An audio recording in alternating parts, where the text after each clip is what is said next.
teach you how to make what we call a string poem. So a string poem is a poem that is gathered together with yarn or string, and it has a different line on each card. And some of them are very long and some are very short. And so you can have all sorts of fun string poems. This one's about wild animals. This is a little short one about dogs. There's different kinds of dogs on each. Some of them have the same image on every single flip, and others have different images. Here's one about seashells with all sorts of different shells. Here's a heart one. And you can make them either with clip art, like I did here, or I use this, designed this on Canva, or you can draw directly onto the construction paper yourself and cut out shapes. You can use die cuts. This Christmas tree one was made using die cuts and just decorated with different dots. So there's a lot of different ways you can make them. Here's a little lion drawn on. So lots of options for how you can make these and just personalize them for your storytime needs. I have started doing one string poem per story time for my preschoolers, and they love these. So I'm going to show you how to make one of these guys. What do you need to make a string poem? You need scissors. I use two-sided tape, but you could use glue stick, yarn or string in your color of choice, a hole punch, a nice pen that'll show up well, so I use my favorite black pen. You need a poem that is usually between 3 and 8 lines long. You don't want to go too long or it gets hard to hold. I've made that mistake before.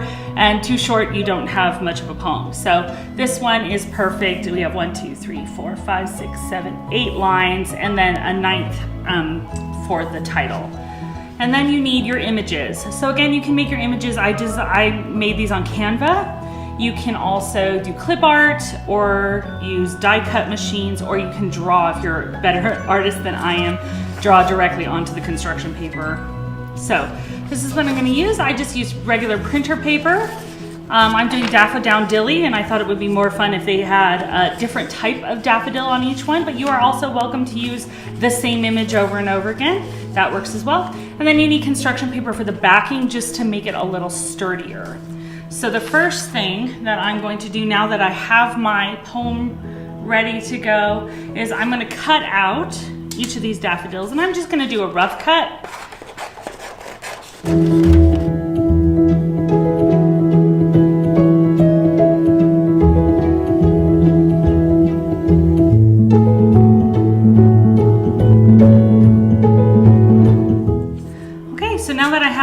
Rough cut, I'm going to tape them with my two-sided tape on my construction paper, and then I will do a more fine cut. I don't bother doing it too well because I'm going to cut these multiple times, and I just try to save as much time as I can. So I just take the tape and I put on maybe 2 pieces. It's just enough to hold it down for cutting, and then also to keep it on the construction paper while I laminate it. So I'm gonna try to get this so I can use as much of this paper as I can.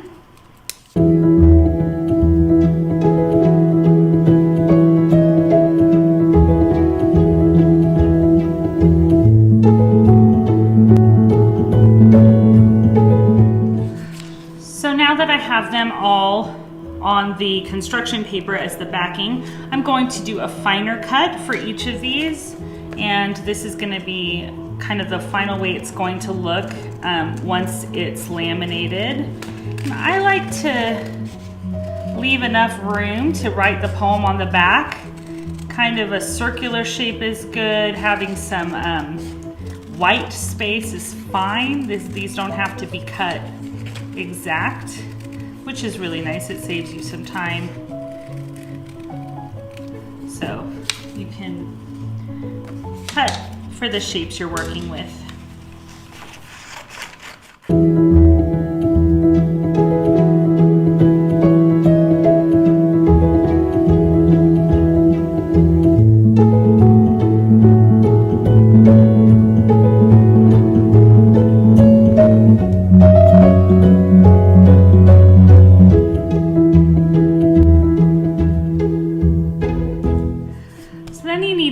sure once they're cut that you have them all in the order you want the poem to go. I like to, for this, alternate between a single flower and multiple flowers, like a bouquet.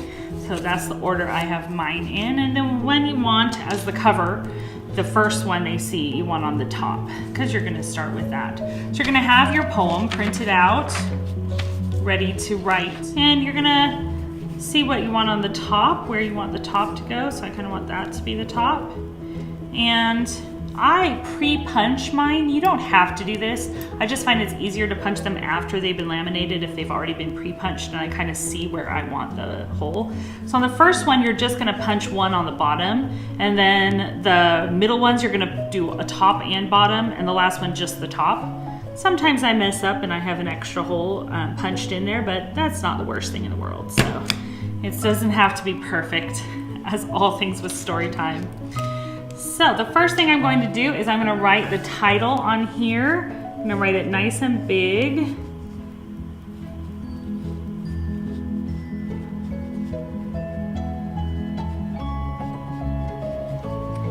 And the author.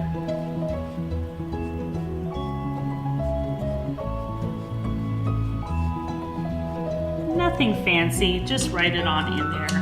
All right, so I have my first one. And then I'm just gonna do the hole punches on the top and bottom and write the lines for the next ones. And I try to keep them in order. It's easier for me that way.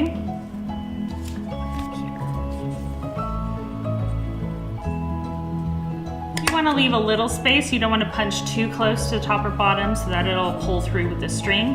We are going to laminate it, but it's good to have that extra space.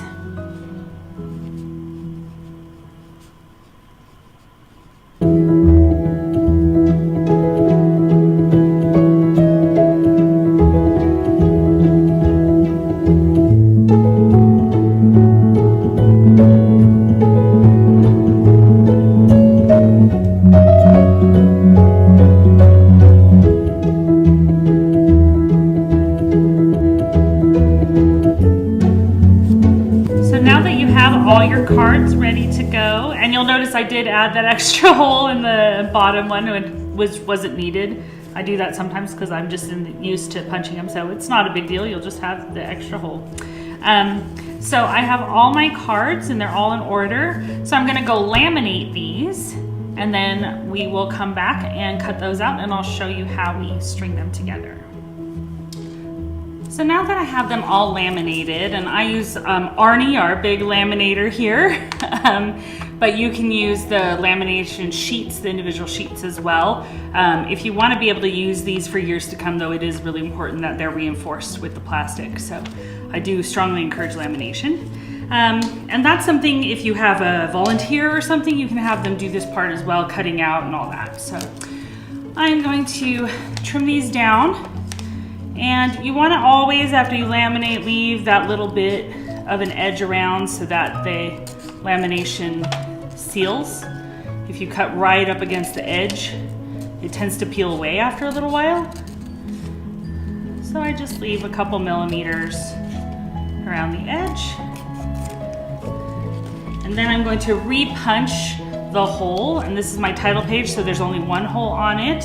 I did this one right, as opposed to the last one. And you will learn to hate these little guys because they are very static and they'll stick to you everywhere. You'll find them days later.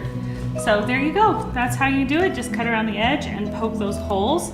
I try to keep mine in order, just saves me some time in the end. But if they get out of order, that's fine. Just make sure the poem gets back to how it's supposed to be before you string it on the yarn.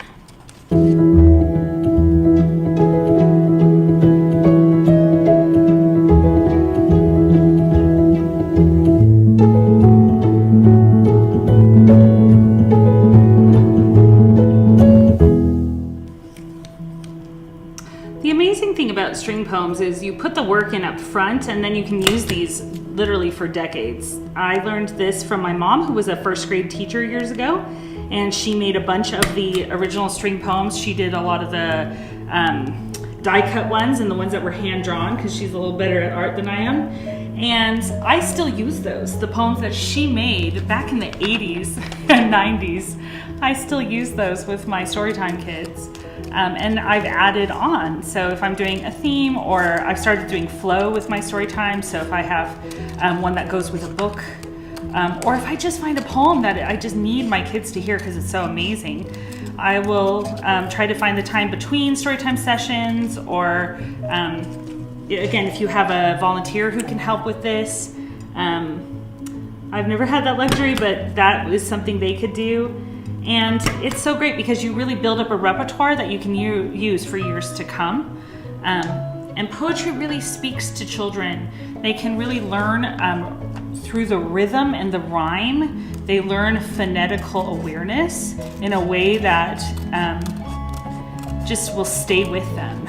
And there's a couple ways you can use these poems. When my mom taught first grade, she would read the same poem to the kids and have them repeat the lines after her for a week. And by the end of that week, the kids would have the poem memorized. So it was amazing. And she would repeat poems. She'd go back to ones they'd done at the beginning of the year and refresh their memory. So by the end of the year, these kids all knew all these poems and they didn't even try. It just innately happened. So pretty cool. I try to do a different poem each week because I don't get the kids every day. I can't do that reinforcement you can do in the classroom. This works really well. The string poems I find work well from preschool all the way on up to upper elementary. I find it works really amazing with preschool through third grade, but I even have fourth, fifth, and sixth graders that enjoy getting to do these, especially if you have them repeat after you and they memorize them. With the little kids, I don't worry about the memorization. I just want them to enjoy the poetry and hear the word sounds, hear the rhythm of the words, so that they're learning to recognize that different sounds actually make up a word. So that phonetical awareness, that's something poetry does, songs do so well. All right, so now that I have all of these punched out and laminated, now it's time to put the string in the string poem. I actually use yarn instead of string. I find it's a little thicker. I chose green for this to match the stems and have a little contrast with the yellow, but I just have a stash of yarn and I just use different kinds. So I cut about this much. I don't even know what that is, maybe about 6 inches. And you're gonna take that first one, the title card, with your first line, and string it together. And the only thing that matters about this is that they're in order. So I usually want about 1 inch between them. If you go much further, your poem's gonna be too long to handle. And if you go too close, they won't fold over each other. And I do this type of a knot. I don't know what it's called, but that's what I find. You can do just a regular knot. Just a knot works. So make it nice and tight. And see, about 1 inch between each one when pulled taut. Then I trim it so we don't have too much hanging over. Pardon my terrible scissors. And you see, we already have the beginnings of our string poem. We can fold well. Yeah, pretty awesome. So I'm gonna keep doing that. Again, I try to cut a little longer and trim so that I'm not having a hard time tying that knot.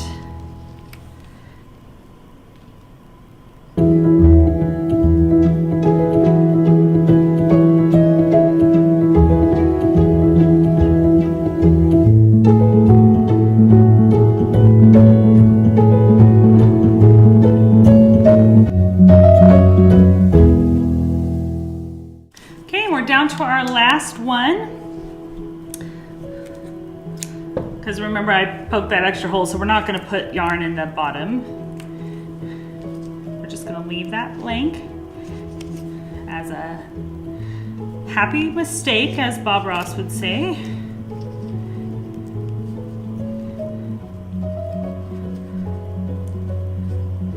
Happy little accident.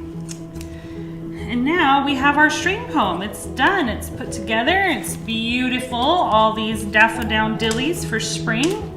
And I'm going to fold it up so that I can be ready to read it. So the way I get ready to read it is I fold from the bottom and I fold so the words are facing each other. So I start with word to word on the bottom and then keep going with the words up.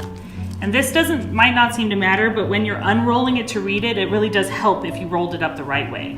So again, you want the words facing up. It's going to make it a lot easier for you to read it. And there you go. And you can see that if I had made these any shorter, they wouldn't roll well. So 1 inch is really kind of the limit on what you can do. So that is our string poem. So I'm going to add this to my ever-growing collection of string poems that I can use with all sorts of different times of the seasons, books about the beach, books about bedtime books, pet books, all sorts of things. So I'm going to add this to the collection, and I'm going to show you how I would present this to probably a preschool story time class. So now I'll show you how I would present a string poem to a preschool, first, second grade story time class. You can do this at a public library, you can do this at a school library, you can do this in the classroom if you're a teacher, so lots of options for this. So I'll present it as I would to the kids. So now we're going to do what is called a string poem. We call this a string poem because it's held together by string or yarn. So this one is called Daffodilly by A.A. Milne. It's about daffodils. She wore her yellow sunbonnet. She wore her greenest gown. She turned to the south wind and curtsied up and down. She turned to the sunlight and shook her yellow head and whispered to her neighbor, "Winter is dead." So I love this poem. It has a daffodil talking to her neighbor, to her other daffodil, and saying, "Winter's gone. It's time for spring." So now I'm gonna walk around and I'm gonna measure each of you to see how many daffodils tall you are. So when I get to you, go ahead and stand up and we'll see how many daffodils tall you are. So then I would go and I would measure each one, and they love that. They can't get enough of being measured by the string poems. And then when I have all the kids measured, I would come back, and in order to have it ready for the next story time, I will actually have the kids count how many daffodils there are with me as I refold it in the right way. So again, I'm gonna start with the words up. Okay, we're all going to count how many daffodils are in our poem together. 1, 2, 3, 4, 5, 6, 7, 8, 9 daffodils. Oh my goodness, so many daffodils. And the kids love them because they'll even remember how many cards were on the last poem they did, and they'll like, "Oh, that's a long one," or "Oh, that's a short one." I always try to add a little special something on the end before I do the counting so that kids get more engagement with these poems. So in that case, I counted how many daffodils tall they were, and that one, you could do that every week and they'd be happy as can be. Another way I did this poem is called Wild Beasts by Eveline Stein, and it has lions that roar and bears that growl. And so what I might do at the end is walk around to each kid and have them point to the lion or the bear. And if they point to the lion, they need to roar. And if they point to the bear, they need to growl. And that's good, especially for some of the older kids. They love that. And getting out a good growl and a roar is great. Another one I just did this week because it's coming up on Valentine's Day, I have this poem called Red Hearts, White Hearts by Nellie Edge. And at the end, I walked around with the hearts, and it ends with a rainbow heart. And I let each kid point to which heart is their favorite color. And it was really neat and surprising for some of the parents to see what the kids picked. And a lot of them did pick the rainbow, but some picked all different colors. So that's another way of doing this. And then of course I would end by coming back up to the front and having them count how many hearts are with me. And I always end with that so that my poem is just ready to go, which is great, especially if you have back-to-back classes or story times. You just have this one all ready to go. So I hope you enjoyed making our Daffodowndilly poem, and I hope you find your own poems or even write your own poems and just really enjoy getting together a stockpile of string poems. And you can see I have some of my mom's from back in the day that I still use, and then I have a bunch of newer ones that I have added on, and these can just continue being used in so many different ways. So keep getting that phonetic recognition up with these kids, help them to learn to love words and the rhythm and the sound of the poetry. You don't even have to explain the poems too much. It's amazing how much kids grasp just by listening. Thanks.